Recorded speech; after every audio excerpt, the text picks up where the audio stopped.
Bạnនៅផ្ទះមានមីសួរសាកយកមកធ្វើមួយមុខនេះបានណានិយាយទៅខ្ញុំធ្វើលើកដំបូងដែរទេប៉ុន្តែរសជាតិឆ្ងាញ់ខ្លាំងមែនតើបើខ្ញុំធ្វើលើកមុនអីអត់សូវត្រូវចិត្តប្រហែលទេប៉ុន្តែលើកនេះបានដាក់ជាមួយនឹងពងទាមានជាមួយនឹងសាច់ជ្រូកមានជាមួយបន្លែអីអញ្ចឹងហើយញ៉ាំជាមួយនឹងទឹកតៅហ៊ូអញ្ចឹងទៀតឆ្ងាញ់ខ្លាំងមែនតើមុនដំបូងខ្ញុំដាក់ឆ្នាំងឲ្យក្តៅដាក់ជាមួយនឹងប្រេងបន្តិចហើយបន្ថែមជាមួយនឹងខ្ទឹមសកូរលេងវារហូតតទៅឈ្ងុយចឹងមកហើយខ្ញុំបន្ថែមជាមួយនឹងសាច់ជ្រូក3ជាន់ណាមួយមុខនេះពេលបងស្លជាមួយនឹងសាច់ជ្រូក3ជាន់អញ្ចឹងឆ្ងាញ់ខ្លាំងមែនតើខ្ញុំធ្លាប់ធ្វើជាមួយសាច់គោមួយគ្រឿងសមុទ្រអីអត់សូវឆ្ងាញ់ប្រហែលទេដោយសារតែ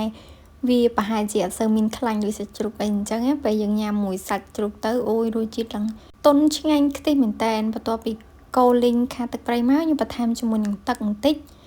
ហើយយើងដាក់ដាំវាពុះចឹងទៅខ្ញុំបន្ថែមជាមួយនឹងអំបិលមីមួយកញ្ចប់ភាសានៅផ្ទះខ្ញុំសបោមែនតើពេលញ៉ាំមីទៅសល់អំបិលមីចឹងខ្ញុំយកទុកចឹងណាហើយមួយកញ្ចប់នេះអត់ទាន់បានកាត់ដាក់ចូលក្នុងកឡចឹងហើយយកមកស្លទៅបន្តមកទៀតខ្ញុំបន្ថែមជាមួយទឹកស្អុយបន្តិច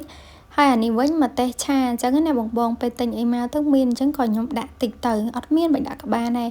ហើយថ្ងៃនេះខ្ញុំប្រើជាមួយនឹងស្ពៃនេះបងនិយាយទៅមានតកូនមានអីស្ពៃក្តាប់ស្ពៃអីដាក់មកនិយាយទៅម្ហូបបត់បែនតាមយើងធ្វើជាក់ស្ដែងនេះបងសំខាន់យើងចូលចិត្តហើយយើងញ៉ាំបានបងដាក់ទៅបន្តមកទៀតខ្ញុំបន្ថែមជាមួយនឹងមីសួរនេះសល់ពីខ្ញុំស្លម្រះចឹងហើយខ្ញុំដាក់ទូកកចឹងណាហើយថ្ងៃនេះចង់ញ៉ាំក៏យកមកធ្វើប្រហើយតែម្ដងទៅទុកវាឲ្យរីកល្អចឹងទៅខ្ញុំបន្ថែមជាមួយនឹងពងទាមួយគ្រាប់និយាយពីថាប្រហើយមួយគ្រាប់នឹងចុងក្រោយហើយមានពងមាន់ដាក់ពងមាន់ក៏បានដែរហើយខ្ញុំអត់បំបែកវាទេបើសិនជាចង់ឲ្យខ្ទិះអញ្ចឹងបំបែកក៏បានខ្ញុំបន្ថែមជាមួយនឹងស្ពៃហាងឬក៏ស្ពៃខ្មៅយើងបន្តិចមកប៉ុណ្្នឹងគឺរួចរាល់ហើយបងឃើញតែសអញ្ចឹងមានប៉ុន្តែញ៉ាំទៅរសជាតិឆ្ងាញ់ខ្លាំងមែនតើហើយខ្ញុំញ៉ាំតបតអស់ច្រើនណាស់មិនតិចទេណាប៉ុន្តែខ្ញុំស្ដាយបើຕົកដល់ស្អែកទៀតក៏វាខាប់លេងឆ្ងាញ់ដែរហើយខ្ញុំមានជាមួយនឹងទឹកតៅហ៊ូញ៉ាំជាមួយនឹងទឹកត្រីកោះកុងអញ្ចឹងមកហើយខ្ញុំសាកភ្លក់សាច់សិនអញ្ចឹងណានិយាយទៅរសជាតិឆ្ងាញ់ខ្លាំងមែនតើបើសិនជាបងចង់ដាក់មួយសាច់គោឬក៏គ្រឿងសមុទ្រអីក៏បានដែរតាមការចូលចិត្តអញ្ចឹងណាប៉ុន្តែខ្ញុំអត់បានដាក់ទេដោយសារតែពេលដាក់ទៅដូចអត់សូវឆ្ងាញ់ប្រហែលផងឬក៏មានគីមឈីដាក់មកក៏បានដែរ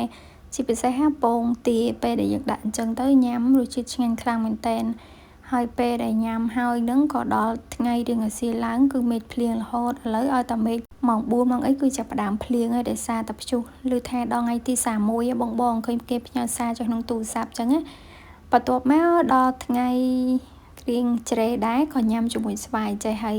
ខ្ញុំញ៉ាំជាមួយប្រហុកអញ្ចឹងហើយបើស្វាយវិញអត់សូវជូរផងដោយសារតែវាចាស់អញ្ចឹងសាច់ឡើងក្រហមដល់យប់ឡើងក៏ញ៉ាំជាមួយនឹងទុរេនទៅប៉ុន្តែទុរេននេះវាទុកយូរពេកទៅវាទុំឡើងហើបសបកហើយបងអត់សូវឆ្ងាញ់ដូចនៅធម្មតាទេ